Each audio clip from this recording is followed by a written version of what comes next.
Hello there. So you want to know how you can go ahead and download and install Bank of America application on your mobile device.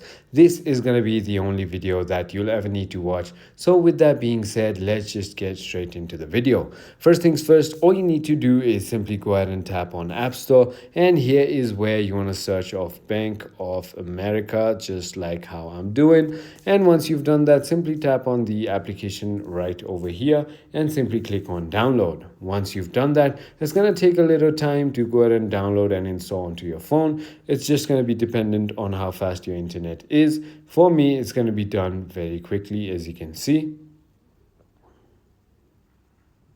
Now, once your mobile application is downloaded and installed, all you want to do is simply go ahead and tap on open, and as you can see, you are in. You can either get started or log in into Bank of America from here. I hope this video was helpful to you, and if it was, hit that like button and I'll see you on